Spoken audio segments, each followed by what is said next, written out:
Sir नमस्ते. नमस्ते. तुमचा परिचय द्या ना. रमेश मधुकर बोराडे, पिंपळगाव खांब, तालुका जिल्हा नाशिक. आपण एक साधारणतः किती महिने झाले याचं ह्याच प्लॉटचा आपण एक व्हिडिओ घेतला होता? साधारण आपण 4.5 महिन्यापूर्वी आपलं व्हिडिओ. 4 महिने झाले असतील. हो, 4 महिने. त्यावेळेस किती दिवसाचा प्लॉट होता आपला? त्यावेळेस माझ्या मते तो 80-90 दिवसाचा प्लॉट असेल. आता किती दिवस झाले साधारणतः? 150 दिवस आज कंप्लीट झालेले. अच्छा, म्हणजे जवळजवळ 2-3 महिने, 2-2.5 महिने, 3 महिने झाले. 3 महिने जवळ. Okay okay okay.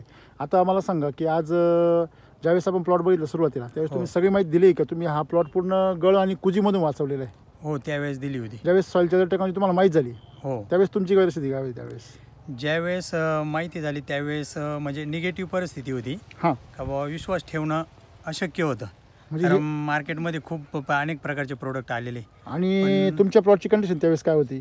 त्यावेळेस पूर्ण कुजिना अशी त्याची साखळी तयार झालेली होती. अच्छा. इव्हन म्हणजे थिनिंग करताना सुद्धा मजुरांकडून एक काहीतरी थोडक्यात थिनिंग करून घेतली आपण. अच्छा, म्हणजे घाबरत थिनिंग करून घेतली. त्यानंतर तुमचं बाग आपण बघितलं चांगलं छानपैकी सेट झाला, व्यवस्थित साईज चांगली व्हायला लागली होती. आता साधारणतः 150 दिवस झाले, बरोबर आहे? हो, कंप्लीट. आज कंडिशन अशी आहे की बऱ्यापैकी मार्केटमध्ये फार थंड पण आलेलं आहे, कोणी उठाव नाही मालाला. अशा कंडिशन मध्ये सगळा माल थोपायची वेळ आलेली. हो, मार्केटची परिस्थिती बघून जो माल तुमचा निघून जाणार होता तो आज थांबवलाय तुम्ही. पण थांबवल्यानंतरही तुम्हाला काय वेगळे बदल जाणवत आहे? एसिडी थांबवल्यानंतर असं वाटतंय की जो त्याला मॉडिफिकेशन, वॉटर बेरीज हा जो काही प्रकार आहे तो कुठेच वाटत नाही मला. म्हणजे प्लॉटमध्ये. हो, प्लॉट मेन कारण तुमचं असं नाही वाटत की ही कॅनोपी बघा तुमची? कॅनोपी शेवटपर्यंत सुंदर आहे. काळी भोर कॅनोपी आहे. कोणत्याच प्रकारचे पिवळेपणा नाहीये. आणि लस्टर किती आहे मालावर? खूप छान लस्टर आलेलं आहे. आपण जवळून बघू तुमचे जे घड आहेत, बरोबर की नाही? बरोबर. आता तुमच्या पाठीमागे हा बघा तुम्ही. आता एवढे सावलीमध्ये तर याला बघा, हा तुम्ही पेपर वगैरे लावलेलं नाही, काही नाही, काहीच नाही. हे बघा, याच्यावर तुम्ही बोट फिरवतो, हे बघा इथं जाणवते बघा हे. हो, आहे की नाही? म्हणजे त्याला किती छानपैकी लस्टर आलेलं ते बघा. आणि जर एकंदरीत जर बघितलं, सावलीत जो बंच असतो त्याला शेवटपर्यंत हिरवेपणा असतो. पण एकंदरीत हे लक्षात प्रोडक्ट मुळे असं लक्षात आलेलं आहे की मालावर लस्टर आल्यामुळं तो त्याला चमक खूप छान आहे. आणि कलर पण यायला लागला. हो, कलर पण यायला. जस्ट चेक केलं, तुमचे शुगर किती पर्यंत गेलेली असेल? आता याची शुगर आहे ही 17-18 शुगर असेल याला. 17-18 शुगर. आता एक साधारण दुसरी गोष्ट जी आहे की आतापर्यंत आपण जे बघत आलो की जे आता सगळी ओरड चालू आहे, काही व्हिडिओज आपल्याला बघायला बघा, हे उन्हामधले आहे तर याला ऍक्च्युली बर्निंग बर्निंग यायला पाहिजे होतं, पण बरोबर ना? प्रकारची बर्निंग संदेश इकडे. आता हे उन्हामधले घड आहेत, याला बर्निंग नाहीये. आता तुमच्या परिसरामध्ये एक केमिकलचा प्लॉट आहे, तो प्लॉट तुमच्या बागापेक्षा ह्या बागेपेक्षा खूप चांगला होता, बरोबर आहे ना? या पुढे इकडं. तर तुमचा प्लॉट म्हणजे एकदम त्याच्या पाठीमागे साईजनी मागे राहिला होता. आता तुमचा थकलेला प्लॉट होता, बरोबर. अशा मध्ये तुम्ही मध्ये सुरुवात केली.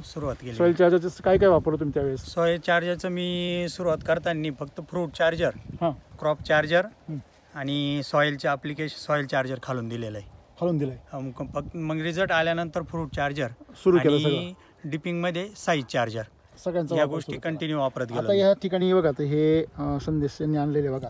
आता हा जो केमिकलचा प्लॉट आहे, हा तुमच्या प्लॉटच्या वेळेस तुमच्यापेक्षा भारी दिसत. हो, एकदम फास्ट होता. शेजारी दाखव बरं. फास्ट होता तो. आता हा जो तुमचा घर दिसतो शेजारी बघा, हो, या दोन घरांमध्ये शायनिंग मध्ये किती फरक आहे पहा. खूप फरक आहे. या साईडला जरा सावलीमध्ये उन्हात आले मग बघा.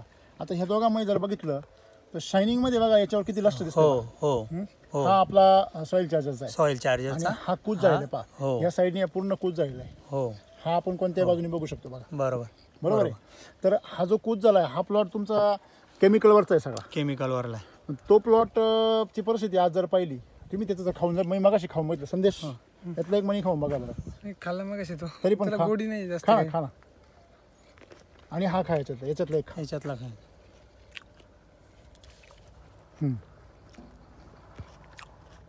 काय फरक वाटतोय? हा असा थोडासा क्रंची लागतो, आणि हा नाही लागत. पाणी जास्त लागते आणि म्हणूनच तो सनबर्न जाईल. मग त्याच्यामध्ये पाणी असल्यामुळे, वॉटर जास्त असल्यामुळे, म्हणजे केमिकलचा जो प्लॉट आहे त्याची जी किपिंग क्वालिटी आहे आणि किपिंग क्वालिटीवर पैसा मिळतो, बरोबर ना? आज जे एक्सपोर्टमध्ये किंवा बाहेरच्या देशांमध्ये आज जे एक्सपोर्टसाठी अडचणी येत आहेत, बरोबर, त्याच्यामध्ये शेतकऱ्यांना सगळ्यांना आवाहन केलं जातं की तुम्ही केमिकलचा वापर कमी करा, PGRचा वापर कमी करा, आणि त्याच्यामध्ये शुगर भरपूर आली पाहिजे आणि शुगर बरोबर त्याच्यामध्ये क्रंचीपणा राहायला पाहिजे. कुरकुरीतपणा जो म्हणतो आपण तो आता कुरकुरीतपणा एक मिळाला व्हिडिओ जस्ट 2-3 दिवसांपूर्वी मी व्हॉट्सअपवरती व्हिडिओ पाहिला. तर इकडचे एक व्यापारी होते पंजाबचे, अच्छा. दिल्लीचे. ते सांगत होते की मी पूर्ण देशभर फिरतो, वर्षभरामध्ये मला द्राक्ष खूप आवडतात, मी 25 किलो द्राक्ष माझी फॅमिली खाते अच्छा, पूर्ण. हो, पण मी गेल्या 2 वर्षापासून फक्त 1-2 किलो द्राक्ष खायला, ते बी मला कंटाळा येतो. तर त्याचं कारण काय? PGRचा वापर, त्याच्यामुळे मग गोडी कमी झाली. गोडी कमी झाली. तरी म्हणजे मी पैसे देतोय तर माझं तोंड मी कडू किंवा आंबट करण्यासाठी तरी पैसे देत नाही. पॉइझनिंग आणि वरून तो काय म्हणला केमिकलचा वापर.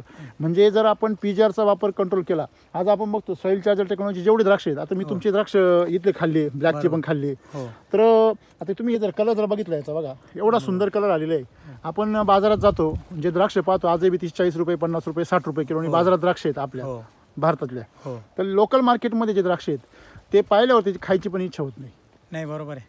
सकाळीच मी मार्केटला गेलो असताना मी सांगलीचे सोनाका वराठी बघितली. अक्षरशः फक्त दिसायला खूप छान दिसतात, पण जेव्हा तोंडात टाकले ना तर खायला इच्छा होत नाही. बरोबर आहे. आता तुम्ही द्राक्ष बागायतदार आहे, तर तुम्हाला असं राहिलं. म्हणजे मी तुम्हाला जे सांगत होतो एवढ्यात की हा जो फरक आहे की सॉईल चार्जर टेक्नॉलॉजी जर वापरली तर ही जी किपिंग क्वालिटी आहे, बरोबर, ही किपिंग क्वालिटी जशी नष्ट याची झालेली आहे. म्हणजे हा सुरुवातीला तुमच्यापेक्षा फास्ट दिसणारा प्लॉट दिसणारा, खूप सुंदर दिसणारा. तुम्हीच मला फोन करत होते की सर त्याची क्वालिटी तर लय भारी हो केमिकलची, म्हणले ते तुम्ही. आणि आपला प्लॉट तर अडचणीवर राहिली, मी एवढं पण बोललो होतो तुम्हाला. आणि तो प्लॉट तर फास्ट पुढे चाललाय म्हणे. आणि आज त्या प्लॉटची काय कंडिशन आहे, थोडा तुम्हाला थांबवायची वेळ आली तर काय झालं हे बघा, पूर्ण सनबर्निंग झालंय, कूच झाली. म्हणजे मला सांगायचं एवढंच याच्यामध्ये की या ना पुढे किपिंग क्वालिटी वाढली तुमची. त्याच्यानंतर दुसरी गोष्ट म्हणजे स्वीटनेस वाढलेला आहे, गोडी वाढलेली.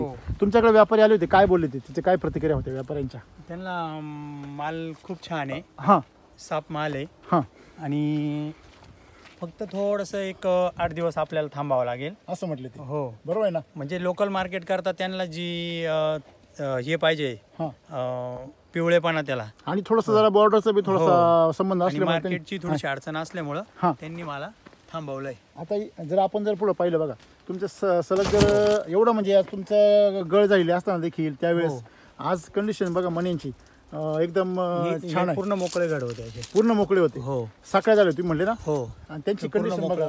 आणि इथे तुम्ही या बघा, कलर किती छान आलाय बघा. हे बघा लवचिकपणा किती आहे बघा याच्यामध्ये. आणि तुम्ही जे म्हटले लस्टर, हे बघा किती सुंदर आहे. आणि एक महत्त्वाची गोष्ट आहे, कलर बी आलेला आहे छानपैकी. आणि साईज बी बघा ना तुम्ही सर, हे बघा साईज साधारणतः किती असेल याची? आता ही 18+ आहे. बरोबर आहे ना. हो, म्हणजे आणि तुमचा हा जो प्लॉट आहे वरचा, हा जो वरचा प्लॉट तुम्हाला दिसतोय समोर, तर त्याला पण तुमच्याकडे डायमंड जास्त वापरलं गेलं होतं. हो, पहिल्या डीपमध्ये, कळीच्या डीपमध्ये डायमंड जास्त वापरला गेला. म्हणजे मी थंडी पडल्यानंतर अशाच सोडून दिली होती याची साईज होणार नाही. पण कंटिन्यू मी शेड्यूल जसं दिलेलं होतं त्याप्रमाणे त्याचं काम करत गेलो. आणि फ्रूट चार्जर तुम्हाला त्याची कशी वाटते? फ्रूट चार्जर एक नंबर. फ्रूट चार्जर मी तर म्हणतो 230 रुपये पर लिटरनी डोळे झाकून वापरायला हरकत नाही. नाही दुसरं काय वापरलं तर कंटिन्यू फक्त फ्रूट चार्जरचे फवारे मारत राहायचे. फ्रूट चार्जरचे फवारे मारत राहायचे. बरोबर बरोबर बरोबर. म्हणजे आता ही जी सुंदर क्वालिटी वगैरे दिसते तुमच्या याच्यामध्ये, आज जो बाकी सगळा जो भाग आहे म्हणजे तुम्हाला द्राक्ष आता म्हणजे ठेवण्याची गरज. बरेच शेतकरी फोन करतात, सर बाजारात उतरलेले थोडे दिवस ठेवावं लागणार आहे बाल, तर काय करू असं. बरोबर आहे. तसं आपल्याला भीती म्हणजे घाबरायचं काहीच काम नाही. म्हणजे कबोल खूप प्रखर ऊन वाढल्यानंतर चट्टा पडेल वगैरे काहीच नाही. म्हणजे हीट वाढल्यानंतर हा माल कसा ठेवायचा एवढे दिवस आणि ते कसं काय त्याचा सांभाळ करायचं, ही काळजी तुम्हाला राहिली का आता? काहीच नाही, काहीच नाही. No tension. आजही तुमचा माल जर बघितला ना, घड बघा तर हे किती सुंदर आहेत बघा.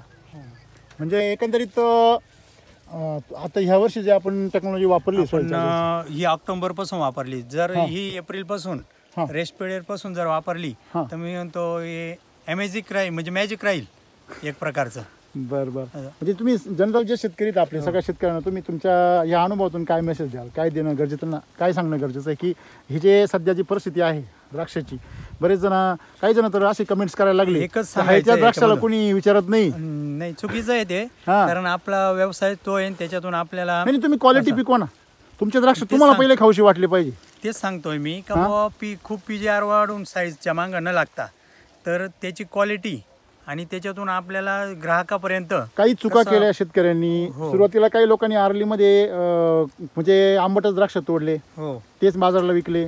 एक मार्केटमध्ये जगामध्ये एक प्रतिमा तयार झाली की भारतातले द्राक्ष आंबट राहतात. त्याच्यामुळे त्याच्याबद्दल एक नकारात्मक वातावरण तयार झालं. त्याच्यामुळे शेतकऱ्यांनी सुद्धा विकताना आपल्याला गोड लागत असेल तरच विकला पाहिजे किंवा थांबून घेणं. बरोबर. त्याच्यात चांगल्या प्रकारे शुगर येत नाही तोपर्यंत थांबून म्हणजे सर्वांचा विचार करूनच आपण शेती केली पाहिजे. फक्त मला पैसे मिळाले, माझ्या खिशात पैसे आले मग बस झालं. खूप क्रॉप आहे आणि व्यापारी आलाय तो मागतोय लगेच देऊन सौदा करणं चुकीचं आहे. भारतामध्ये 120 कोटी 25 कोटी जनता आहे. त्यांनी जर द्राक्ष खायला सुरुवात केली, तुम्हाला काय वाटतं? कालचं ते उदाहरण ऐका तुम्ही व्यापाऱ्याचं. मी स्वतः उदाहरण सांगतो की मला द्राक्ष खूप आवडतात, पण सॉइल चार्जर द्राक्ष नसते तर मी तोंडात पण घालत नाही. बरोबर. त्याची मी शिक्षा मला भयंकर झालेली, फूड पॉइझनिंग झालेली. बरोबर की नाही? म्हणजे हे आपण अजिबात ना करू शकत नाही. आज जेवढे सॉइल चार्जरची बाग आहेत त्यांचे द्राक्ष खायचे म्हणजे एक असं वाटतं की एक फार मोठी आपल्याला आणि आपल्याला आत्मिक समाधान आहे ना का मी ऑर्गॅनिक फूड खातोय. बरोबर आहे की नाही? पौष्टिक आहे. विशेष म्हणजे माझ्या पोटामध्ये कोणत्या प्रकारचं एक पॉइझन जाणार नाही. आणि मी कोणाच्या पोटात, आणि तुमच्या बंधूंनी पण कबूल केलं. काही लोक म्हणतात की तुमचे प्रोडक्ट खूप महाग आहे, त्यांना मी सांगून दिलं की कशा प्रकारे तुम्ही चुकीचा विचार करता. म्हणजे तुम्ही इतर, त्यांनी स्वतः कबूल केलं की इतर खर्च सगळा फवाऱ्यांचा कमी झाला. पण तो अजून निश्चित होणार आहे कारण ते आपण स्टेपनी जाणार आहे ते. Okay, thank you.